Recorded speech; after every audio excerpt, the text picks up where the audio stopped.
Bonjour à tous, heureux de vous retrouver pour ce rendez-vous régulier pour vous donner quelques nouvelles de notre travail ici au Parlement européen, à Strasbourg où nous étions la semaine dernière pour la session plénière et cette semaine à Bruxelles où nous nous réunissons en commission. De tous les travaux que notre délégation mène, je voudrais simplement signaler une nouvelle particulière qui concerne notre groupe, le PPE.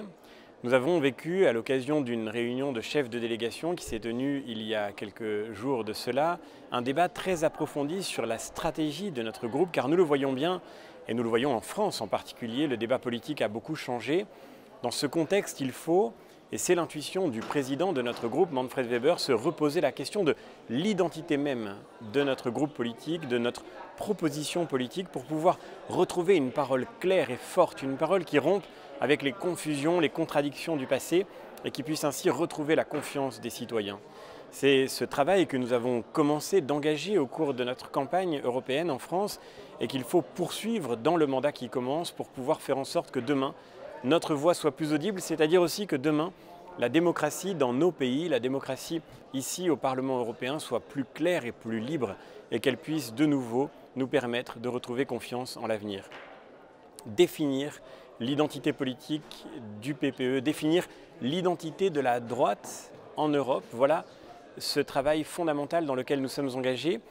Et Manfred Weber a proposé, et le groupe l'a validé à l'unanimité, que je puisse diriger ce travail dans les quelques mois qui viennent et qui nous conduiront jusqu'à un séminaire de tout notre groupe qui aura lieu en mai prochain pour valider le texte que nous aurons travaillé ensemble. C'est un grand honneur pour moi, c'est une mission impressionnante aussi bien sûr que de devoir être aujourd'hui en première ligne dans cet effort, mais cet effort sera naturellement un travail collectif et j'espère pouvoir être à la hauteur pour que dans quelques mois nous ayons, ce que j'avais d'ailleurs souhaité tout au long de la campagne, écrit un texte fondateur qui servira de référence et qui nous permettra de travailler d'une manière plus claire, plus droite, avec une vision plus lisible par tous les citoyens de ce que nous voulons offrir pour l'Europe de demain et pour chacun de nos pays. Et puis je voudrais aussi, une fois n'est pas coutume, m'arrêter sur une autre nouvelle qui ne concerne pas directement le Parlement européen, mais qui concerne bien sûr l'Europe. Le 3 février dernier, nous avons perdu un très grand intellectuel. Peut-être le connaissez-vous, il s'appelait George Steiner. Il avait 90 ans et son œuvre tout entière est un témoignage de la fécondité de l'esprit européen, cet esprit polyglotte ouvert à la diversité des langues de notre civilisation, avait publié plusieurs ouvrages qui ont toujours été pour moi l'occasion d'un éclairage, l'occasion d'une vraie lumière sur ce qu'est la culture et ce qu'est la civilisation. George Steiner avait écrit un petit livre que je ne peux que vous recommander qui s'intitule « Une certaine idée de l'Europe ». Nous parlons beaucoup de l'Europe et nous oublions souvent que l'Europe n'est pas d'abord un projet, l'Europe n'est pas d'abord un avenir, l'Europe est d'abord un héritage. Et elle n'aura un avenir que si elle retrouve son histoire et le sens de son identité. Voilà ce que j'ai eu l'occasion de dire, ce que nous avons eu l'occasion de partager tout au long de notre campagne. Parler de l'identité de l'Europe, c'est tenter de savoir ce qui la définit, c'est tenter de se faire une certaine idée de l'Europe. Et dans ce petit livre, qui était en fait un discours, Steiner définit quelques grands critères de ce qu'est l'Europe. Je voudrais les résumer très brièvement avec vous. L'Europe, nous dit-il, c'est d'abord un espace qui se parcourt à pied. C'est un espace que l'on peut parcourir à pied et qui s'est petit à petit unifié par le fait que tant d'intellectuels, de savants, d'artistes, tant de grands chefs d'État, de grands chefs politiques ont traversé l'Europe, organisant ainsi dans ce continent au fil des siècles et par la marche à pied, la progressive unification de toute une civilisation.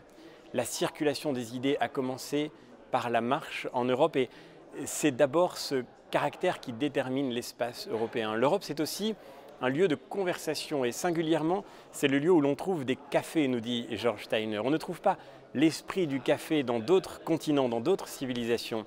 Le café, c'est le lieu où l'on débat, c'est le lieu où l'on se débat avec nos contradictions, c'est le lieu où l'on organise ce que les médiévaux appelaient la disputatio, la dispute. Et nous devons, je le crois profondément, dans le temps que nous vivons, retrouver le sens de la disputatio, le sens de ce débat dans lequel on éprouve la jubilation de dialoguer avec celui qui ne partage pas notre opinion. C'est tellement nécessaire aujourd'hui, alors que nous voyons notre société, en France en particulier, traverser de tant de tensions, de tant de crispations. Cette société dans laquelle le désaccord politique devient immédiatement une occasion de jugement moral. Cette société dans laquelle le sectarisme et la défiance font monter tant de violence de part et d'autre. Il me semble que nous avons besoin plus que jamais de retrouver l'esprit du débat qui est un des éléments fondamentaux de l'identité de l'Europe. Le troisième élément dont parle Steiner, c'est celui de l'omniprésence de l'histoire. L'Europe est ce continent qui se définit par la présence permanente de l'histoire au milieu du présent. Partout où nous sommes, y compris dans l'espace de nos villes, nous retrouverons des lieux de mémoire, nous retrouverons des plaques qui témoignent du passage de quelques grands personnages, nous retrouverons cette omniprésence des références qui font que chacune de nos rues porte avec elle une part de notre histoire locale, de ces petites histoires qui font la grande histoire de nos pays et de l'Europe tout entière. Et puis, l'Europe, et c'était le dernier caractère que lui proposait George Steiner, c'est la rencontre de deux grandes traditions, le conte de deux cités, la rencontre entre la tradition antique, la tradition d'Athènes et de Rome, le sens de la démocratie qui naît dans la Grèce antique, le sens de la loi commune qui émerge dans l'Empire romain, et puis cette autre grande tradition qui est la tradition judéo-chrétienne. Et le croisement de ces deux histoires fait l'identité de l'Europe. Cette idée de l'Europe, nous avons besoin de la retrouver aujourd'hui. Tout à l'heure, j'étais en commission de l'industrie et nous échangions avec Thierry Breton, qui est commissaire européen, sur la question du digital. Nous voyons bien qu'il y a devant nous une révolution technologique majeure. Et le grand défi pour demain, c'est de savoir si nous allons réussir à remettre la technologie au service de l'humain, si nous allons réussir à construire un marché qui ne soit pas une fin en soi, mais un outil pour pouvoir servir un projet de civilisation renouvelée. Eh bien, ces questions très concrètes et très précises, elles trouvent aussi leur sens dans cette idée de l'Europe qu'il nous appartient de défendre. L'Europe n'est pas une organisation internationale comme une autre. L'Europe, c'est une civilisation et c'est parce qu'elle est d'abord une histoire qu'elle peut être un projet pour demain.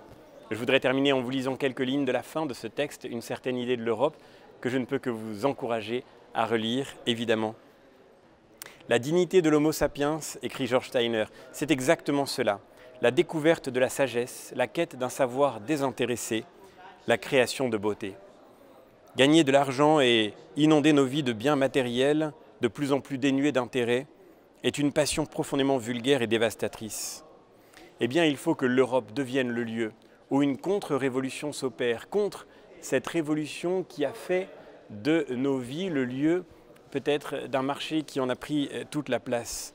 Cette idée de contre-révolution, je la reprends à Steiner, elle n'est pas anti-moderne, elle est au contraire au service de ce qui est le véritable progrès dont nous pouvons avoir besoin. C'est en Europe seulement, écrivait Steiner, c'est en Europe seulement sans doute que les indispensables fondements du savoir, que le sentiment de la tragique vulnérabilité de la condition humaine pourrait offrir une base. C'est chez les enfants souvent là, divisés et confus d'Athènes et de Jérusalem, que nous pourrions revenir à la conviction qu'une vie qui n'est pas interrogée ne vaut pas la peine d'être vécue. Vivre une vie interrogée, vivre une vie bonne, c'est-à-dire une vie qui s'examine elle-même, c'est ce que proposait Platon déjà au IVe siècle grec.